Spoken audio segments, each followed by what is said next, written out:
নিজকে ধোৱা তুলসীৰ পাত সজাবলৈ শ্যামকানু মহন্তই ফেচবুক লাইভ দিছে আৰু ফেচবুক লাইভত শ্যামকানু মহন্তই ন্যায় বিচাৰিছে অসমবাসীৰ ওচৰত ন্যায় বিচাৰিছে চৰকাৰৰ পৰা সুৰক্ষা বিচাৰিছে আইনৰ পৰা সহায় বিচাৰিছে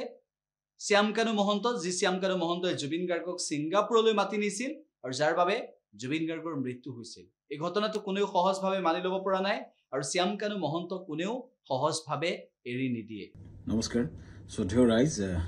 কেইটামান কথা ৰাইজৰ আগত মুকলি কৰি দিয়াৰ কাৰণে কথা কোৱাৰ কাৰণে আহিলোঁ যোৱা কিছুদিন ধৰি আমাৰ মৰমৰ জুবিনৰ ঘটনাটোৰ পাছত চাৰিপিনে বিৰাট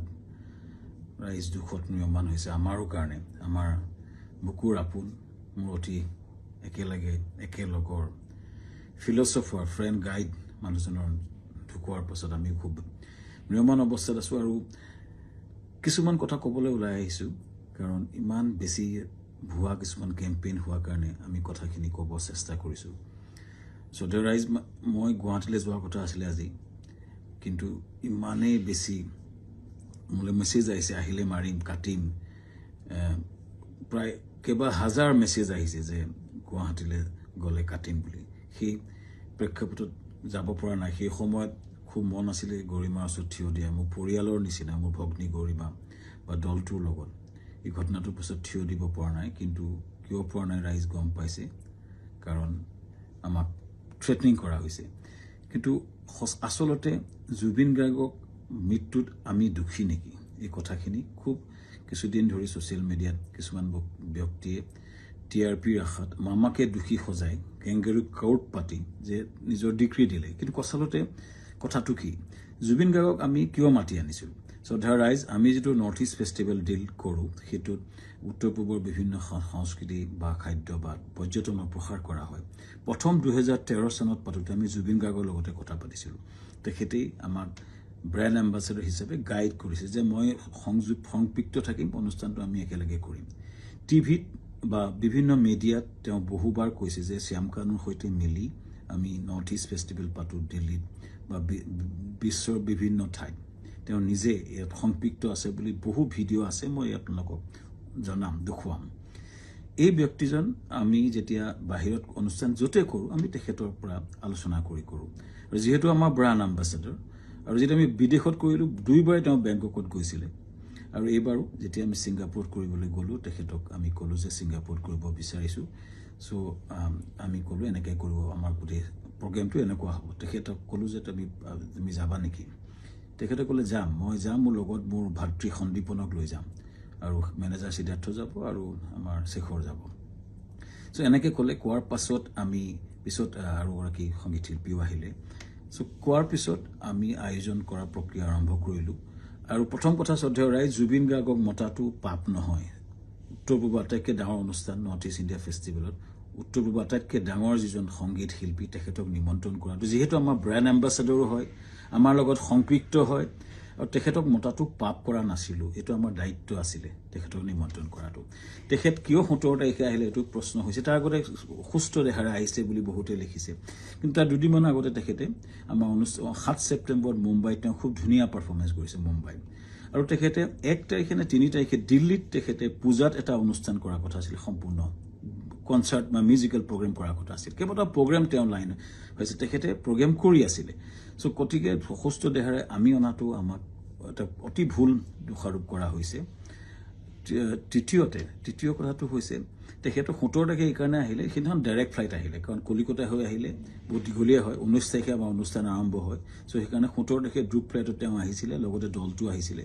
আমি পেন পেচিফিক হোটেলত ৰাখিছিলোঁ আমাৰ য'ত অনুষ্ঠান হৈছিল তাৰ লগতে চানটেকৰ লগতে পেন পেচিফিক এখন 5-star হোটেল সকলো দলটো আমি ৰাখিছিলোঁ ভালকৈ ৰখাৰ চেষ্টা কৰিছিলোঁ আমি তেওঁলোকক কথা পাতিছিলোঁ যে তেওঁ কৈছিলে আমি অলপ জিৰণি ল'ম আৰু 19 তাৰিখে তেওঁ আৰম্ভণি অনুষ্ঠানত তেওঁ থাকিব আৰু 20 তাৰিখে তেওঁ দুটামান গান গাব ভূপেন হাজৰিকাৰ এটা ট্ৰিবিউট দিব এইটো আলোচনা আমাৰ হৈছিলে পিছত 18 তাৰিখে দিনাখন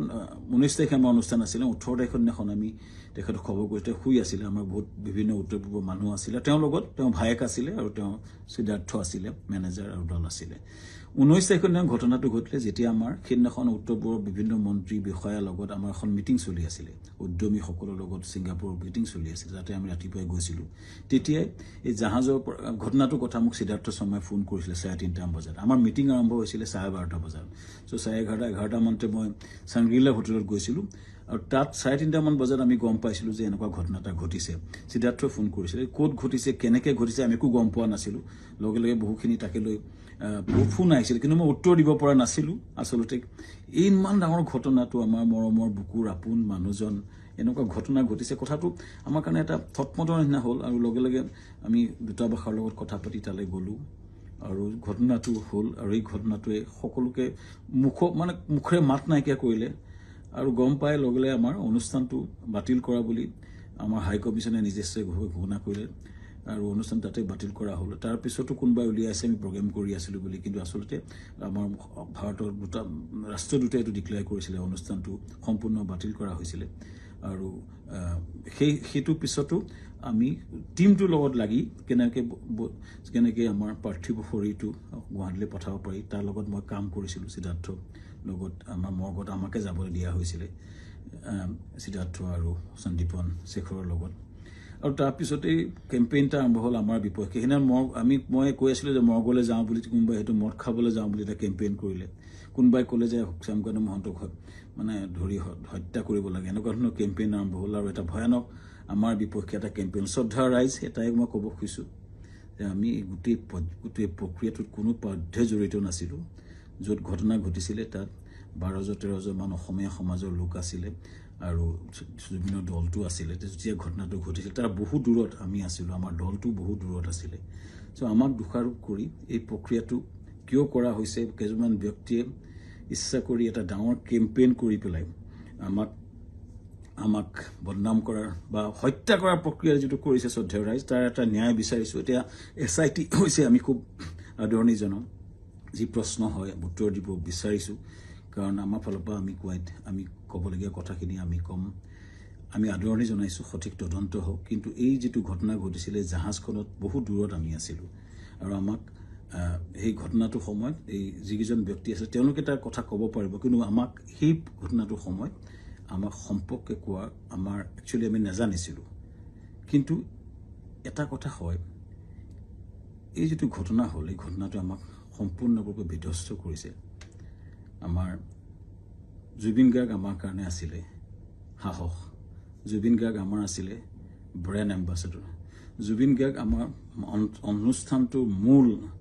হৃদপিণ্ড আছিলে হৃদপিণ্ডজন যোৱাৰ পাছত আমাৰ যি অৱস্থা হৈছে গোটেই দলটোৰ আমাৰ গোটেই বিধ্বস্ত অৱস্থা আমাৰ সকলোৰে আৰু ইয়াৰ পাছত যিটো আক্ৰমণ হৈছে আমাৰ পৰিয়ালৰ ওপৰতো আক্ৰমণ হৈছে ফেক ভিডিঅ' ওলাইছে ফেক ফোন কল ভাইৰেল হৈছে ইমান জুবিন গাৰ্গে এই অনুষ্ঠানটো নিজৰ বুলি আগুৱাই লৈ গৈছিলে তেওঁ অনুষ্ঠানটোৰ গুৰুত্বটো বুজি পেলাই নিজকে আগুৱাই লৈছিলে আৰু সেইজন ব্যক্তিৰ স্মৃতিত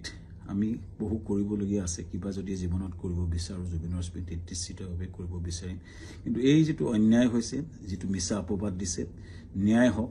চৰকাৰক বিচাৰিছোঁ ন্যায় হওক আৰু আমিও ন্যায়ালয়ত যাব লাগিব আমাক দেশত আইন বুলি এটা বস্তু আছে যে মিছা অপবাদত আমাক যিটো কৰা হৈছে বা নিজৰ ঘৰলৈ যাব নোৱাৰা অৱস্থা হৈছে আমি নিশ্চিতভাৱে কিছুমান মানুহ উচতনি দি যিটো কৰিছে আমি ন্যায়ালয়ক নিশ্চিতভাৱে ক'ব লাগিব যে আমাক ন্যায় দিয়ক সুৰক্ষা দিয়ক